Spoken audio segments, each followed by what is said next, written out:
The river slept like a long, slow animal beneath the road, broad, dark, and patient. In daylight, it was simple enough to cross. A ford here, a stepping stone.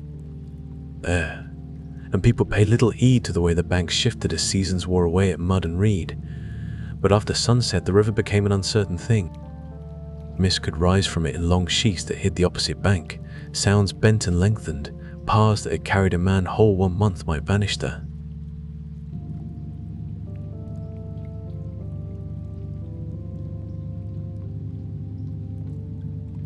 Next, travelers learned to respect the river's moods, to time journeys by the weather, the moon, and the talk of farmers who had watched the water for their whole lives. Our story begins in such a season, late autumn, when nights deepen early and the reeds turn ashen. People were thin from the year's work and spoke in quieter tones. Pilgrims moved slowly along the roads to Santiago, to shrines, to little altars, each step a small penance or promise. One of these pilgrims was a woman named Elsbeth.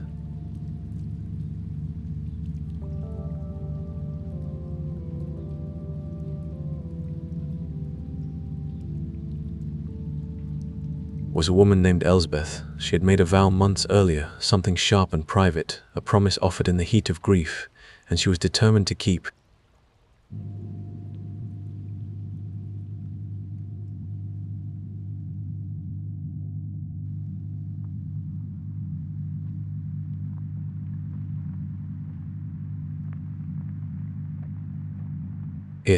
Her sandals were worn, her cloak had been patched by hands that stitched quickly and without fuss. She walked alone, trusting in routes she had learned by asking at inns and church porches.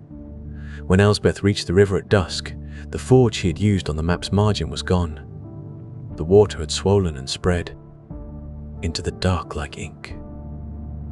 She stood at the bank and watched the surface, listening to its small, consistent breathing. Behind her, the path held the footprints of earlier travelers. Ahead, only a silver wash that swallowed the land. She considered turning back. She considered waiting until dawn. But she had promised, and promises have a weight all their own. Then she saw the light. It was small at first, like a star low over the water. It moved with an intent that was not wind-driven. Rather than bobbing or tilting, it cut a steady line across the fog. It was no lantern carried on a pole by a ferryman. She had known those lights. They swung with a human gait. This glow went ahead and waited, and then went on as if marking a path with soft, patient strokes. Elsbeth hesitated for a breath, and then followed. Each step felt a little more certain than the last. The water rose to her ankles and held itself there. The ground felt firm beneath her feet. The lantern did not hurry. When she reached the opposite bank, it faded as if it had been a blessing meant only for that single crossing. She looked back. The river was empty. The air smelled faintly of rosemary and peat, an odd mixture of hearth and marsh, and for a moment she thought she felt someone's hand on the small of her back. Neither push nor pull, simply a reassurance, like a friend touching your sleeve as you leave a doorway. Word of Elsbeth's crossing spread as these things do, slowly at first, in the low corners of chapels and over steeples of smoke at market. Some folks said she had imagined it. Some said it had been nothing more than a reflection and a clever choice of timing. A priest wrote a dry account in the Traveller's Book of the Abbey, noting time and weather and wind direction as if to prove or disprove a miracle. But pilgrim tales rarely wait for priests to conclude. Stories pass between hands like bread, shared and warmed again in mouths. Others began to see the light. Not every night, and never for the curious who sought proof. The lantern came on nights when the bank was treacherous and the water had forgotten where it used to be, when fog gathered like a crowd on the surface. Those who followed quietly with a humble patience reached the other side. Those who mocked, who shouted into the mist or stumbled forward in drunken bravado, often did not even notice the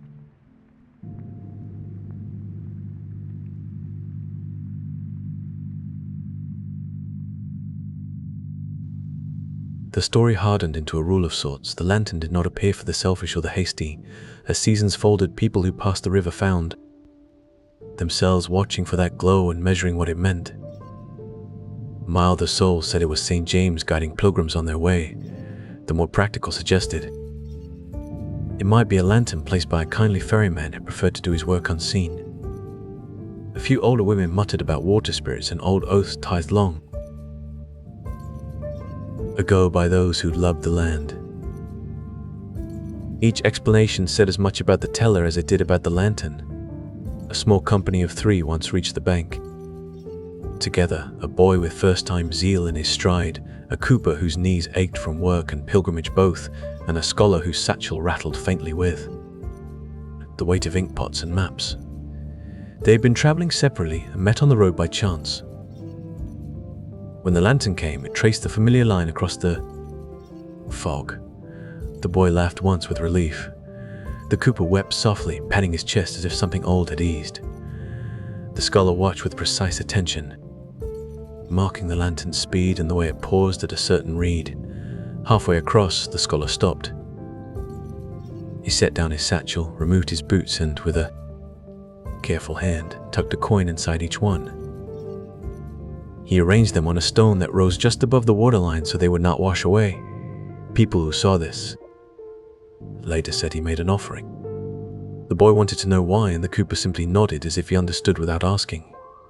When they reached the bank on the other side, the scholar checked the coins days later and found them still in place, the water having somehow slid under the stone without dragging them away.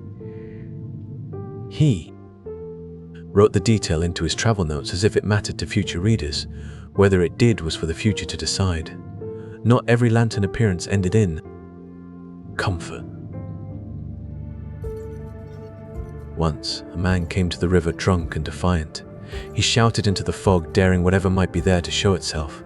The lantern did not come. He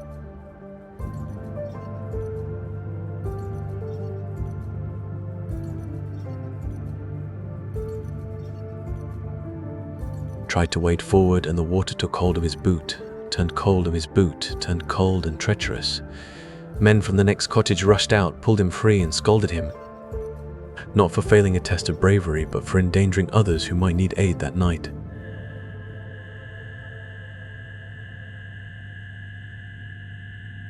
The lantern's absence was a lesson in that village. Not all miracles are hospitality. Some are invitations that must be met with humility. Years later, as the road softened and new fords and rudimentary bridges appeared upstream, the lantern's appearances grew rarer. People built better crossings, and the world, practical as it is, stitched its own solutions. Yet the tale did not die. It became part of the way people spoke of the river. The old light that came when crossing mattered, a kindness of the water and the night. Travelers who later passed would sometimes leave a small token on the bank, a scrap of cloth, a coin, a bit of bread. These were simple things, not offerings in the grand sense, but a way to answer the lantern's quiet trust with a small human reciprocation. Mothers taught children to wait and watch before stepping into uncertain things.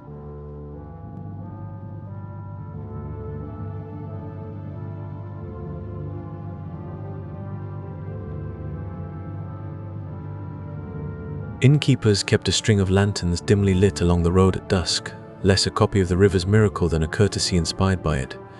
Churches noted the story in the margins of their records and used it in homilies as a soft metaphor for guidance. The scholars' fragments were copied into other notebooks. Poets turned the lantern into image and line. Some verses were clumsy, some sharp as a blade. For certain kinds of listener, the lantern signified one small thing: mercy that comes when one least expects it. For others, it was a test that asked whether you can walk quietly and let guidance lead you without gripping the light too tightly. If you go to that river now, you will likely find nothing out of the ordinary. Reed and ford, occasional barge, the ordinary motion of a body of water that has always known how to keep itself.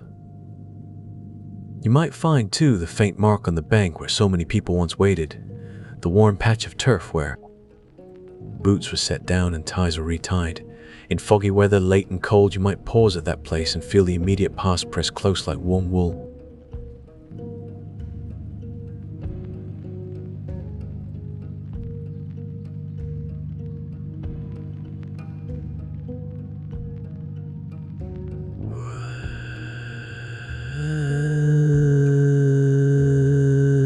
If your hands are empty of arrogance and full of need, you may notice You may notice a subtle alignment in your step, a tiny clearing in the fog that seems to invite you.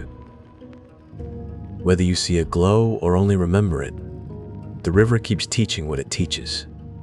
That crossing is as much about how we move as it is about where we end up.